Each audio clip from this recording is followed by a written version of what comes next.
Isabelle Maréchal, une vision constructive. Avec elle, notre réflexion se bâtit. Isabelle Maréchal. Vient du Costco? Hey! Êtes-vous toutes rendues sans poudre, tabarnak? Y'a une madame qui m'a mordu! Le gars en avant de moi, il y avait 10 paquets de 112 rouleaux de papier de toilette! Hey! Le papier cul, il est pas en pénurie! C'est quoi ton projet, champion? Chier non-stop jusqu'à Pâques! Une Alors, quarantaine... vous aurez peut-être reconnu Arnaud Soli dans une de ses grandes sorties sur les réseaux sociaux. Ça a été vu par, mon Dieu, écoute, on les compte plus, des centaines de milliers de vues sur les réseaux sociaux, sur TikTok, plus d'un demi-million. Arnaud Soli, merci d'être là. Plaisir. Vas-tu toujours au Costco? Moi, j'y vais rarement. C'est mes beaux-parents qui sont membres et puis on leur envoie la commande. Mais j'aime ça y aller quand je peux. C'est une belle expérience sociologique. Est-ce que les gens t'arrêtent pour te dire « Oh, Arnaud! Hey, man! Ouais. Oui, les gens m'arrêtent. Mais Tu t'es jamais fait mordre, j'espère. Je me suis jamais fait mordre. Ouais. Non. Écoute, ça nous rappelle... Ça, c'était en mars 2020. Ouais. Le 15 mars 2020. Incroyable. Cette sortie-là. T'as eu un gros 5 ans. Ouais. Parce que pandémie, toi, t'es tombé dans l'humour. Je sais pas si c'est un choix, tu me le diras, mais avant, tu faisais toutes sortes de choses. Tu étais improvisateur. Bon. Et là, l'humour est arrivé un peu par pas de la pandémie, dans le fond. Ouais, ben, tu sais, mes choses commençaient déjà à s'installer. Ouais. Je faisais un peu de stand-up. Je commençais à faire des trucs sur le web. Oui, l'impro, comme tu viens de dire. Mais on dirait que la pandémie, ça a comme un peu accéléré le processus créatif. Puis ça m'a surtout donné un auditoire régulier. Là. L'engagement sur les réseaux sociaux était fulgurant. Je faisais des directs tous les soirs avec des personnages. Puis ça m'a comme donné un souffle. Quand on est sorti d'un premier confinement, ben moi, je lançais un spectacle qui, je sais pas quel succès aurait eu, mais là, ça a comme créé une espèce de buzz. Là. Donc, ouais. Et tu parles de tes sketchs. Bon, il y a eu le Club Soli, il y a eu beaucoup de choses. Tu as fait beaucoup, beaucoup de choses. Pourquoi tes sketchs ont plus marché que les autres, tu dirais? C'est ton approche? C'est les sujets, les thèmes? Parce que... Ben, sur les réseaux sociaux, je me permets d'être plus actuel. Ben, c'est le médium qui permet ça. J'ai une idée, je rentre dans mon char, comme on l'a vu, je mets ma perruque, je crie, je mets ça en ligne, ça prend quelques minutes. Donc, il y a quelque chose de direct. Ça permet de rebondir sur l'actualité. Puis je pense que ce côté-là, les gens l'aiment parce que bon, l'actualité est très fertile, surtout de nos jours. Hein. Il manque pas de sujets sur lesquels rebondir. Donc oui, le web permet ça. T'sais, sur scène, t'écris une blague, ça prend des années, tu la rodes, tout ça. Fait que il y a moins un rapport direct avec les nouvelles, disons. Oui, effectivement. Est-ce que tu es quelqu'un d'engagé politiquement? Là? Est-ce que tu suis ça? Est-ce que ça vient de chercher? Tu sais, les gens, en ce moment, on n'arrête pas. Encore ce matin, on parle d'économie, c'est la préoccupation numéro 1 des gens. Là, les tarifs, là, ça Absolument. les inquiète beaucoup, les Québécois. Et je fais partie de ces gens-là. Oui? Ouais. Ben oui, absolument. J'ai toujours été quelqu'un de curieux puis d'informé quand même. Je crois que plus que jamais dans le contexte américain en ce moment, j'ai jamais consommé autant de politique, de nouvelles. Mais tu sais, quand je faisais Club Soli, on faisait de l'actualité aussi, donc ça m'a... Le muscle de me lever le matin, lire mes journaux, écouter la radio, etc., a toujours été là. Il faut le doser. Moi, je réalise que ça peut miner mon moral. Ouais. Je me sens impuissant. C'est beaucoup de nouvelles. Trump est dans l'actualité plusieurs fois par jour. Donc, il faut se donner des petites pauses. Continuer à... Tu pourrais faire ça? Pause Soli? Oui, la pause Soli. La pause Soli. J'haïs pas. Je te la donne. Merci, Je te Isabelle. la donne, celle-là. C'est gentil. On parle de pandémie. Je te disais, gros 5 ans, tu as eu 2 enfants pendant la pandémie. 2 shows, parce que t'en pars un. Là, Ouais. c'est ta grande rentrée montréalaise le 12. Tu vas partir en tournée au Québec. Tu as du bon jus, apparemment. Ouais, semblerait, ouais. Mais je veux qu'on revienne sur la pandémie parce que moi, cet extrait-là me fait encore beaucoup rire. Le gouvernement nous cache la provenance réelle du coronavirus. Le gouvernement. Il est temps que la vérité éclate au grand jour. D'où vient réellement le coronavirus? De la Chine? Non. Le coronavirus a été créé ici même, à Montréal. Montréal. Code régional 514 5 plus 14 19. COVID-19. Attendez, c'est pas tout. Coronavirus, corona. Combien de millilitres contient une corona? 330. 330 moins 19, COVID-19, 311, 311. Quel est le numéro pour rejoindre la ville de Montréal? 311. Coïncidence? Ça Non. commence à être difficile à croire. Voilà. La mairesse de Montréal. Et ça continue. Écoute, je Merci. trouve ça pissant. Merci. Sérieusement. Tu sais qu'il y a du monde qui pense que c'est vrai, par exemple. Ouais, ça c'est... ça, c'est le bout, là! Mais ça a été un de mes premiers moments où j'ai compris parce que cette vidéo-là a circulé, je pense qu'ils ont plusieurs millions de vues. Elle s'est rendue à l'extérieur du Québec, dans des communautés, disons, en Afrique francophone. Elle est vraiment sortie du continent. Ouais. Et là, les gens disaient « Ah, ça, je pense que t'as raison là-dessus, mais ça, non. » Puis ils discutaient de la vidéo comme si c'était réellement comme une thèse réelle. C'est comme le golfe de l'Amérique. Ben, c'est qu'à un moment donné, oui, exactement. Là, Golf of America. On est dans l'ère post-factuelle, post-vérité, mais j'ai compris un peu le pouvoir des réseaux parce que pour moi, c'est une parodie très claire. On est dans l'humour. Tu sais, entre toi et moi, on comprend les codes. Ouais. Et là, à un moment donné, on échappe un peu ce sens-là. Puis je me faisais insulter. J'ai eu beaucoup de problèmes avec cette vidéo-là parce que les gens ils disaient « Ah, tu ris de ça, mais ça, c'est vrai. Ça, c'est pas... » Des complotistes, là. Entre autres, oui, je peux imaginer. Là, des anti-vaccins? Anti-vaccins, j'ai eu d'autres problèmes avec des vidéos subséquentes. C'est ça. Donc, là, j'ai vu que oui, l'humour comme moteur de discussion, mais aussi l'humour qui vient taper dans des espèces de blessures de société. J'ai vu à quel point aussi, dans cette période-là, la pandémie, les gens souffraient. Puis ça, c'est quelque chose qui est triste à la base, parce qu'il y a des gens qui sont isolés, il y a des gens qui ont tout perdu, il y a des proches, leur travail, l'isolement social, la santé mentale. Puis ça fait un cocktail... Tu sais, là, on en parle des années plus tard. Ça fait 5 ans, te rends-tu compte? Ouais, puis on veut l'oublier. Tu sais, je veux dire, on a un recul, on a continué à vivre. Mais toi, par exemple, en même temps, je relisais tout ce qui s'est passé pour toi depuis les 5 dernières années. On pourrait quasiment dire que c'est la meilleure chose qui t'est arrivée, la pandémie. J'essaie de pas le formuler comme ça, parce que j'ai l'air du gars qui a trippé pendant la COVID, puis c'est pas ça, mais oui. Non, mais d'un point de vue de carrière, absolument. T'es pas le seul, il y en a d'autres qui se sont révélés. Damien Robitaille qui faisait des chansons tous les jours. Tout à fait. Ben, c'est qu'à un moment donné...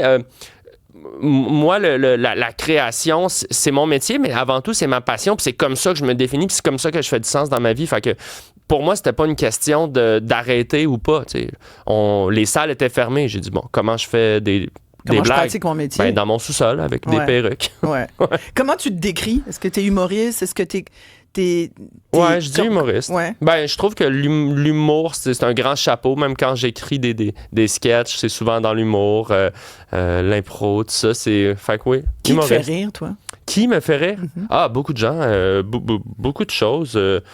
On m'a dit que Bruno Blanchet était ton... Ah, ouais. espèce de modèle pour toi. Ouais, si on retourne à bonhomme pas de coup, j'avoue que Bruno, tu sais que... Ouais, l'espèce de folie... Tu parles à la fille de la fin oui, du non, monde je est sais à 7 bien. heures. Tu sais, Marc, Bruno, cette espèce de tandem-là, pince sans rire, absurde. Petit bonhomme pas de coup. Ben, tu sais, les petites dents.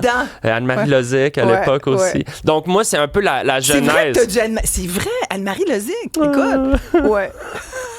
Je le ferai pas, là. Je rendrai pas juste. Comment elle dit? Sous-marin, une espèce de petite voix pas claire.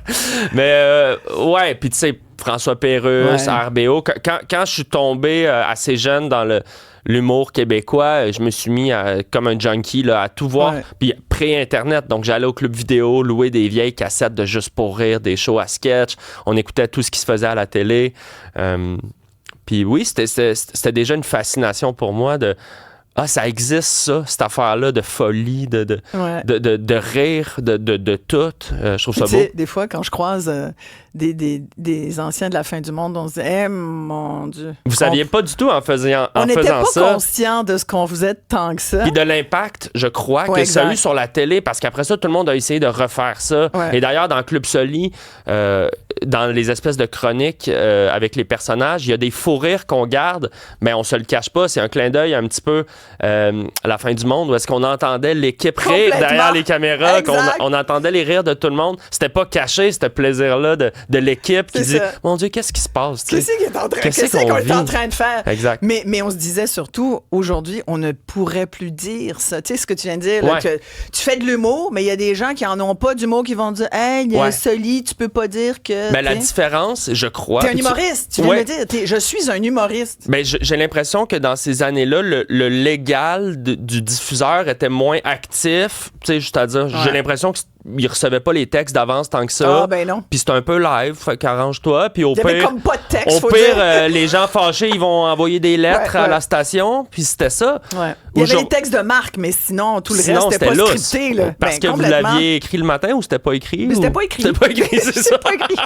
Penses-tu qu'on écrivait nos niaiseries? Mais ça existe maintenant sur le web. Ouais, c'est un peu ça, je trouve, la nouvelle plage d'expression libre, ça va être des lives où est-ce que là, tu peux déborder un peu, puis il n'y a pas un avocat qui va te dire, même si évidemment le web c'est balisé, on peut pas aller dans certains trucs sexuels et tout, mais cette espèce de liberté-là, je la ressens plus dans les podcasts, dans le web. Ouais. Il y a beaucoup de questions. Il y a JF qui dit... JF étant Jean-François ici, notre réalisateur, très bonne question de JF qui dit, un des rares qui rit de l'actualité, il veut savoir, c'est quoi ton rapport avec l'ère woke? Puis, est-ce que tu fais attention justement à pas trop froisser les gens aujourd'hui, la prudence, l'autocensure? Il y a toujours une part, c'est vrai, Jeff, il y a toujours une part d'autocensure.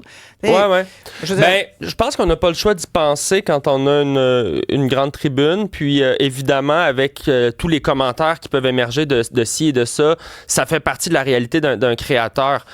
Moi, ma posture, souvent, c'est que c'est rare que je fais de l'humour pour blesser quelqu'un. Généralement, mais naturellement, dans une blague, il y a une cible. Alors, c'est juste de réfléchir à l'angle. Je pense que j'essaye d'avoir toujours un peu de bienveillance dans ce que je fais. J'ai rarement des gens qui sont ligués contre moi. Puis, tu sais, après 10 ans là, que je fais des sketchs à peu près sur le web, j'ai ri de pas mal tout le monde. Mais je m'acharne pas sur personne. Puis moi, c'est un peu comme ça que moi, je suis capable de défendre. Est-ce qu'après ça, il y a des blagues qui étaient plus gratuites? C'est sûr, j'en ai cher. Mais toi, mettons, là, je te remets dans un vieux dossier qui nous a occupé quelques années. Jérémy, est-ce que tu étais team Mike Ward ou team Petit Jérémy? Ben, tu sais, dans un monde idéal, j'étais team ni l'un ni l'autre parce que je comprends vraiment tous les côtés dans le sens, c'est sûr que je soutenais le côté légal de la liberté d'expression où est-ce que je pense que c'est super important de dire dans un cadre artistique, on peut aller... On peut prendre parole, puis il faut faire la différence entre le personnage d'humour noir de scène dans un contexte encadré devant un public, puis là, tu le sors d'un contexte, et oui, évidemment, ça n'a pas de bon sens ce que Mike disait dans le show sur le Petit Jérémy. C'est ça, l'humour noir. Après, est-ce qu'il y a eu des répercussions dans sa vie? Très probablement. Puis ça, c'est sûr que c'est triste. Donc, je pense qu'on a fait un peu le tour de cette question-là. Mais je comprends un peu tout ça, mais tu sais, overall, je pense que c'est important de protéger ce que l'artiste peut dire, surtout sur scène, surtout dans un milieu balisé devant un public averti. Tu sais. Il y a des gens qui souhaitent que tu parles. Émilie, entre autres, c'est un sujet qui la touche sans doute. Elle dit, tu as parlé de la difficulté d'être père avec la procréation. Dans ton nouveau spectacle, t'en parles. Bon jus. C'est-tu en lien avec ça, le titre? Oui, ça pourrait. J'aime garder la surprise pour les gens. Il y a plusieurs sens à bon jus, mais ça pourrait faire référence à ma super semence. Mais je voyais, je te disais, gros 5 ans, il y a ta substance. Substance, ça, c'est un bon titre de film. Tu as eu donc une première fille. Oui, Romane est née juste avant, disons, la pandémie de novembre 2019. Ça a été très long. Ça a pris 3 ans à peu près en procréation assistée. Donc, c'est un petit miracle. Tu vois, l'auditrice Amélie dit c'est le fun qu'un gars en parle, comme Arnaud Soli, parce que souvent, c'est des femmes qui en parlent, alors que là, c'est un homme qui parle de ça. C'est vrai que les pères en parlent pas tant, leurs difficultés. J'ai l'impression qu'il y a comme une ouverture à ces sujets-là par rapport à la contraception aussi. Je pense que c'est peut-être un peu dans l'air du temps là, d'avoir cette discussion-là, parce que, tu sais, oui, c'est la femme qui porte l'enfant, mais... le père est là-dedans, là. Le père est là-dedans, certain. Je veux dire, on le vit en équipe, là. Je veux dire, chaque test de grossesse qu'on déballe ensemble, toute cette espèce de montagne russe d'émotions, on le vit ensemble. Des fois, on le vit séparément. Il y a des fois, ma blonde était forte, était confiante, c'était moi qui étais à terre. Des fois, c'était le contraire, c'était moi qui étais comme « Hey, on garde le moral, ça va aller. » Puis c'était elle qui était à terre. Des fois, on vivait ça en symbiose. Mais ça se vit ensemble, assurément, mais ça, tu vois, la tristesse des gars qui perdent un enfant. Moi, j'ai fait une fausse couche pour mon 3e bébé, puis ça nous a beaucoup affecté. Moi, ça m'a complètement gelé. J'avais pas compris à l'époque à quel point ça pouvait affecter également mon chum. mais je l'ai compris plusieurs années. Ça a pris du temps avant qu'on s'en parle, de dire à quel point que je reconnaisse que lui aussi, il avait quasiment autant souffert que moi, mais il le vivait pas de la même façon. C'est sûr que...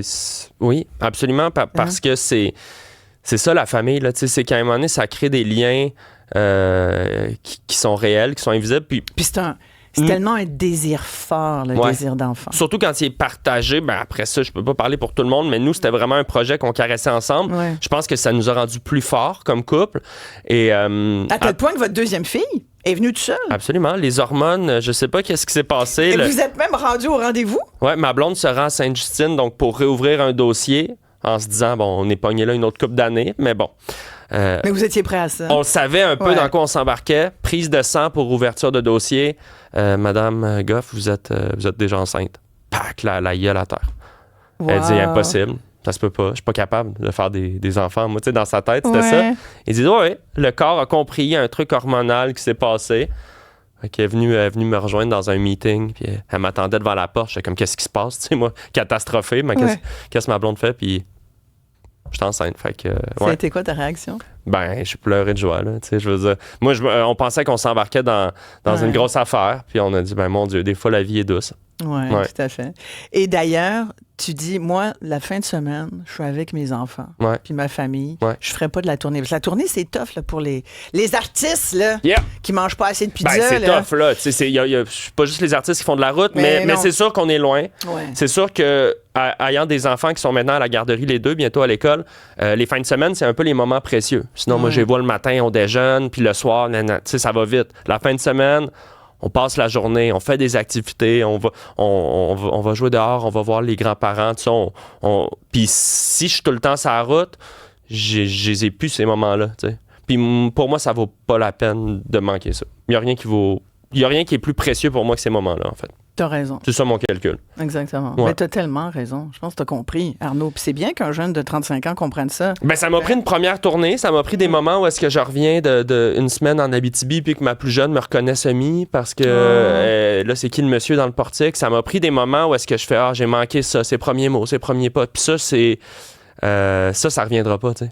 Fait que bon, je m'arrange pour plus revivre ça. Ouais. Fait que là, les gens vont aller te voir. En tournée, pas les fins de semaine, ils le savent, c'est la semaine. Ils vont aller te voir, ils vont rire dans ton spectacle, c'est sûr. S'ils ont le même humour que le mien, moi, ça me fait vraiment très, très rire. Merci. Mais il paraît que c'est un show un peu plus mature. C'est un jugement que tu portes sur toi-même. Dans les thématiques, c'est plus mature, c'est plus personnel, parce que naturellement, je parle de trucs un peu plus personnel, comme je viens de dire, la procréation assistée, la famille. Je parle de ma relation avec mes amis, ma blonde. Fait que j'ai essayé de l'écrire en partant vraiment plus de c'est quoi la cartographie de ma vie, Arnaud, 35 ans. C'est quoi qui se passe? À l'intérieur de ça, l'humour, il y a toute ma folie. Et ça reste l'humour Arnaud Soli. Même quand tu parles d'enfants, on a un extrait de justement ton spectacle. Écoutez ça. Un enfant, on nous apprend un concept qui s'appelle la mort subite du nourrisson.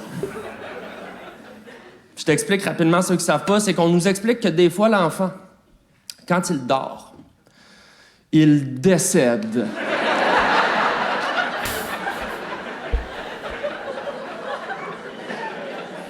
Là, les gens rient, mais c'est comme bizarre. Ouais. Ben, c'est... Dormir et être décédé, c'est semblable. Peut causer un brin de souci. T'es là, la nuit, tu surveilles. Le jour, tu surveilles. Quand est-ce que tu te reposes? Au volant. Mais le public répondait jamais. Exact. C'est très interactif. Puis ça vient dans un build-up aussi où est-ce que je décris en début de spectacle tous les stress de la parentalité, puis ça culmine par le fameux concept de mort subite du nourrisson. Donc, on rit jaune, là, dans le sens où les jeunes parents savent que... Tu sais, tu te fais dire ça comme jeune parent, t'es comme... OK, il faut que je deal avec ça, moi, qu'est-ce que je suis censé faire? Fait que je pense que les parents se reconnaissent. Puis ça, c'est le début du show. Tu sais, je veux juste dire au public, si vous n'avez pas d'enfants, venez quand même. Ça part de la parentalité, mais après ça, on chire, on voyage. Mais oui, ça part de mon quotidien de jeune parent. Puis je pense que particulièrement les jeunes parents dans la salle, dans les premières minutes du show, sont contents qu'on parle de cette réalité-là. Parce que... Puis même toi, ça fait quelques années déjà que tes enfants dorment et tout, mais ça les souvenirs sont là. Et puis quand tes parents, là, j'aime autant te prévenir tout de suite, là, sont petites les tiennes. Là. Elles ont 5 2 et 5, ouais. 2 et 5, mais c'est jusqu'à la fin. On s'en reparlera dans une couple d'années. Jusqu'à la fin. Ouais, ouais. Et c'est de toute beauté. Ben, je caresse C'est chaque pour ça instant. que nous C'est ce que je vivons. préfère. Ouais. C'est ce que je préfère. Complètement. Ouais. Complètement. Arnaud Soli, ça a été un grand plaisir. Moi Bonne aussi. chance avec ton spectacle. Merci, Isabelle. Merci d'être venu nous voir.